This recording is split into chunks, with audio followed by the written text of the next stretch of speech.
Alhamdulillah, alhamdulillahilladzi farada as-siyama 'alal mu'minina wal mu'minat. Ashhadu an la ilaha illallah wahdahu la syarika lah, syahadatan tunji qailaha fil hayati wal mamat. Wa ashhadu anna Muhammadan 'abduhu wa rasuluh sayyidus sadat. Allahumma salli ala sayyidina Muhammad wa ala alihi wa sahbihi wa sallam taslima. Amma ba'du, qala Allah ta'ala fil Qur'anil Karim, a'udzu billahi minasy syaithanir rajim. Bismillahirrahmanirrahim. Ya ayyuhalladzina amanu kutiba 'alaikumus syiyam kama kutiba 'alal ladzina min qablikum la'allakum tattaqun. Ibadallah, usikum bitaqwallahi wa ta'atihi la'allakum tuflihun. Ma'asyiral muslimin rahimakumullah. Pertama-tama marilah kita panjatkan syukur kita kepada Allah Subhanahu wa ta'ala yang telah banyak memberikan nikmat kepada kita, sehingga Allah tulis di dalam Al-Quran, wa in ta'uddu ni'matallahi la tuhsuha. Jikalau kau akan menghitung nikmatku, kata Allah, sungguh kau tidak mampu untuk menghitungnya.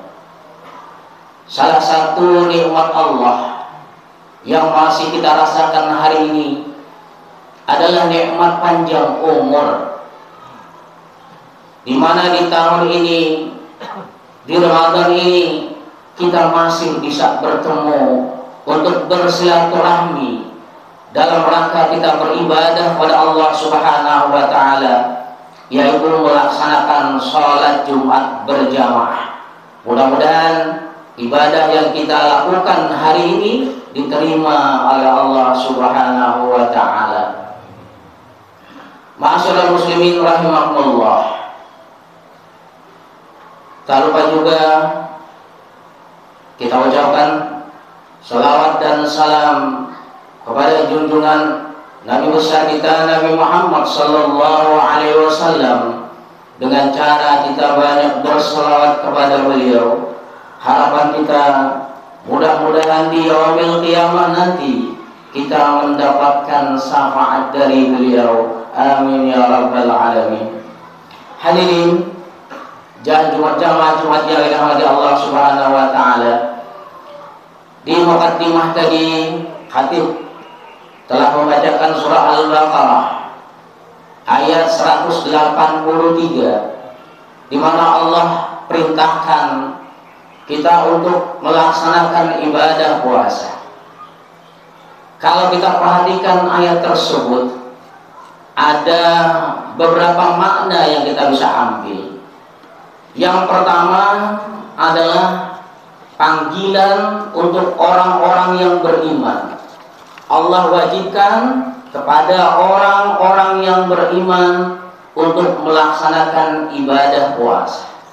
Ya ayyuhalladzina amanu kutiba 'alaikumus syiyam. Artinya bagi orang yang tidak beriman tidak diwajibkan untuk berpuasa. Sekarang zaman sering orang ikut-ikutan. Banyak orang yang muslim terbalik, mereka tidak berpuasa, tapi sebaliknya banyak orang yang tidak muslim tapi mereka berpuasa. Kalau seandainya mereka tidak muslim kemudian mereka berpuasa, maka ibadah mereka dihitung adalah ibadah yang sia-sia. Karena yang Allah wajibkan adalah bagi orang-orang yang beriman. Kemudian puasa juga sudah diwajibkan kepada umat-umat sebelum umatnya Nabi Muhammad SAW. Jadi kalau kita lihat sejarah, umat Nabi Isa berpuasa, umat Nabi Musa berpuasa, umat Nabi Daud dan sebagainya, mereka berpuasa. tapi cara mereka berpuasa tentunya berbeda dengan kita. Karena kita ditentukan puasa bagi umat Nabi Muhammad dalam 1 bulan penuh hanya di bulan Ramadan. Ketiga, apa yang bisa kita ambil pelajaran? Bahwa puasa itu adalah membentuk diri kita agar menjadi orang yang bertakwa. Ma'asyiral muslimin rahimakumullah. Kata takwa itu diambil dari bahasa Arab. Yang pertama adalah huruf ta. Huruf ta ini diterjemahkan sebagai satu kalimat, dalam pengertiannya adalah tawadhu. Apa itu tawadhu? Tawadhu itu artinya orang yang rendah hati. Sebagai seorang yang muttaqin, orang yang bertakwa harus mempunyai sifat rendah hati. Artinya kita dilarang untuk berbuat sombong. Sombong dalam bentuk apapun. Sombong dalam harta, sombong dalam ilmu, sombong dalam jabatan. Kalau itu kita lakukan, maka kita tidak termasuk orang-orang yang bertakwa.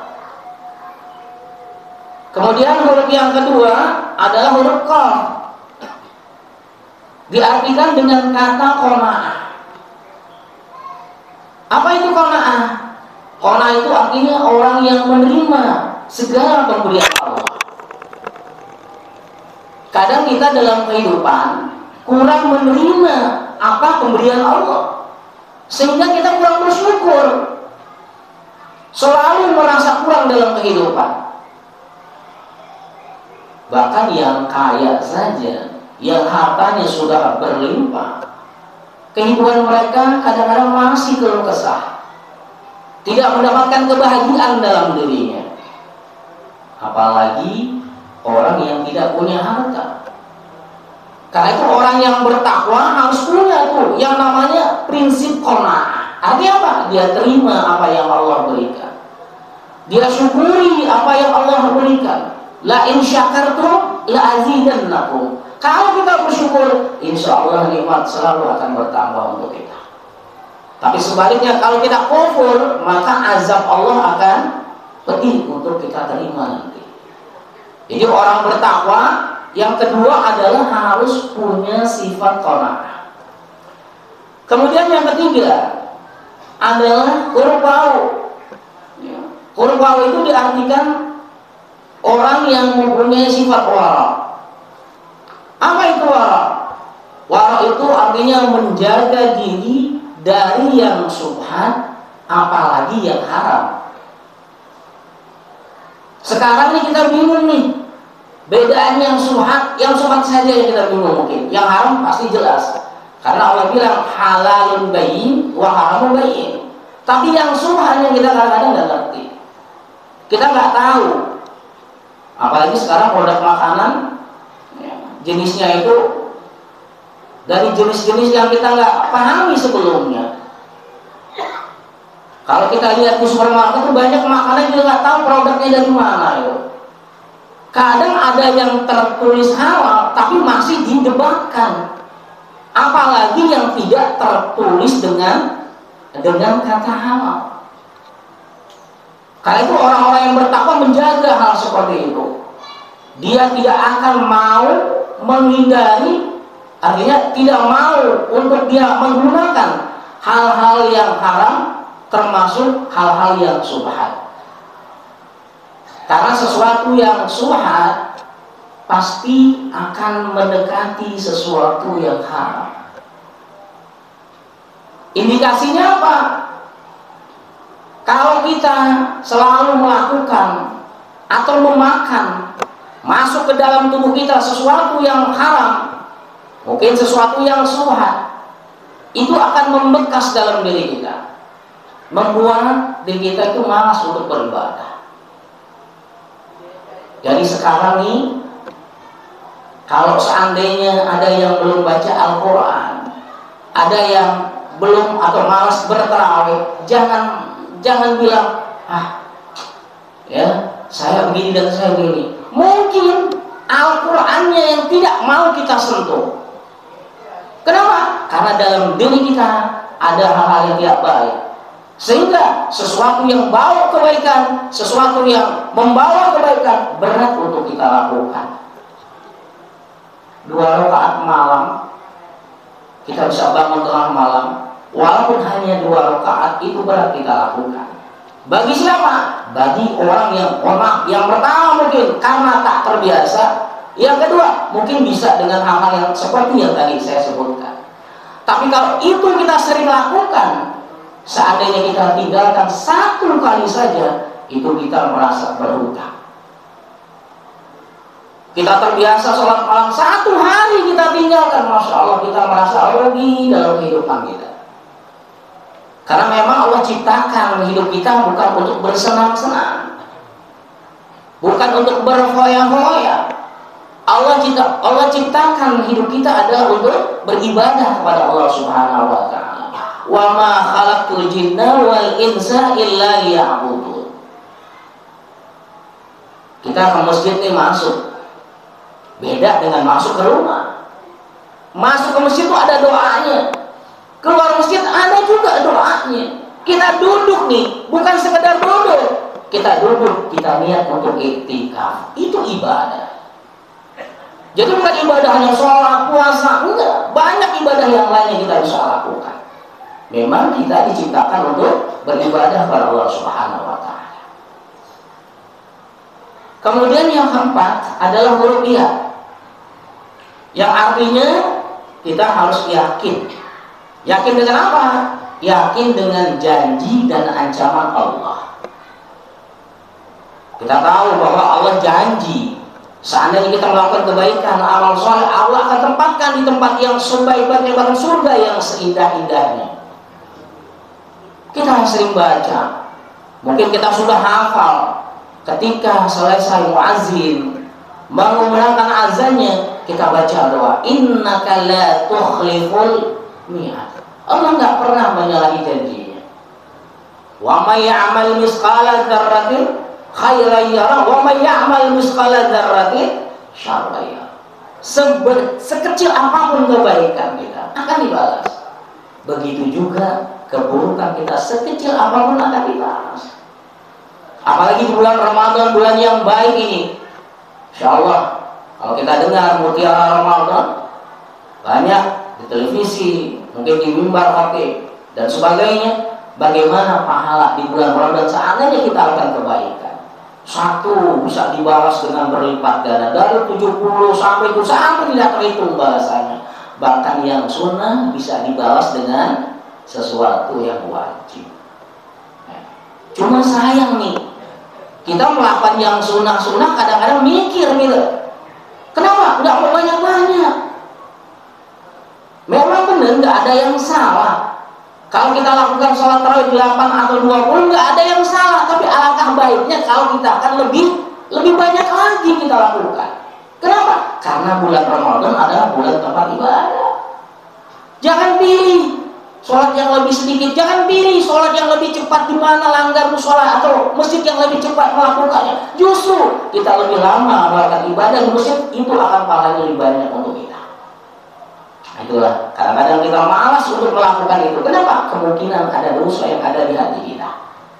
Karena itu jangan bosan-bosan, basahi bibir kita dengan kita berzikir kepada Allah Subhanahu wa Ta'ala.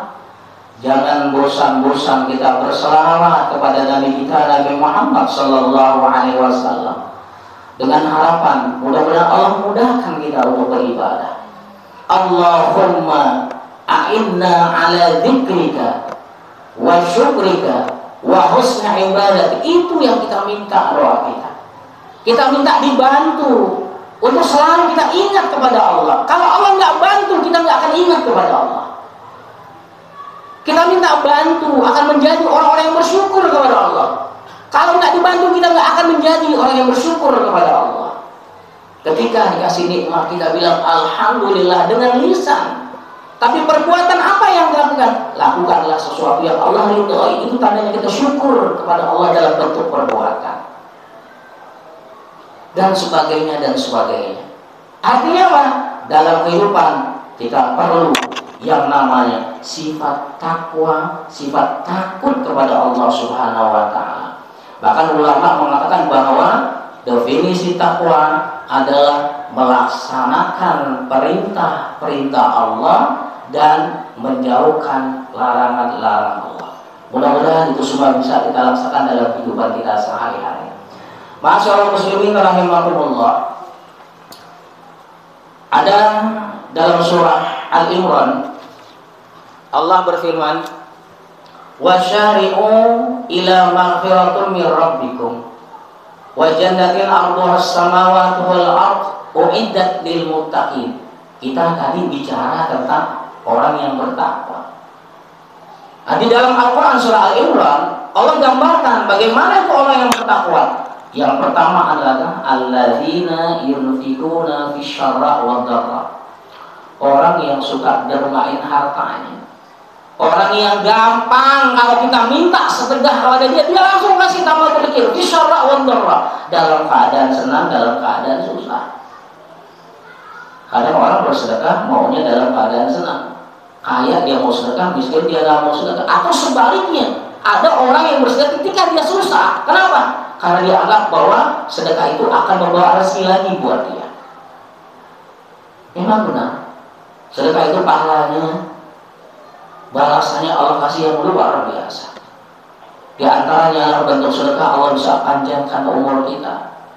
Allah luaskan rezeki kita. Bahkan kita dihindari dari hal-hal yang berbahaya. As-sadaqatul tadfa'ul bala. Sedekah itu bisa menolak bala dalam diri kita. Kemudian yang kedua, wal kadhiminal ghaiz. Ya, kita bisa menahan amarah kita. Itu tanda orang yang bertakwa. Di dalam bulan Ramadan kita dijaga tuh. Jangan sampai kita punya sifat marah. Ya. Marah dalam pengertian yang lain. Karena kalau orang sudah marah, terkadang mengeluarkan kata-kata yang tidak baik, mengeluarkan perbuatan yang tidak baik. Karena itu orang bilang, orang yang bertakwa ada orang bisa berdedah, walaupun saat itu dia bisa marah, tapi dia nggak lakukan itu. Maka itu adalah orang-orang yang bertakwa.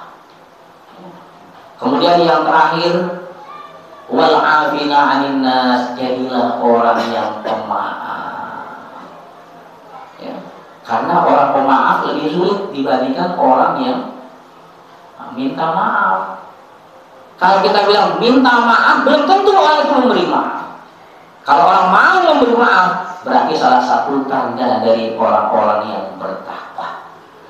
Karena itu momen yang terbaik kita saling bermaaf-maafan pada saat insya Allah Allah panjangkan umur kita ketika kita bertemu yaumul aid minal aidin al-faizin kullu amin wa antum bi khairin. Mohon maaf lahir dan batin. Itulah momen yang terbaik.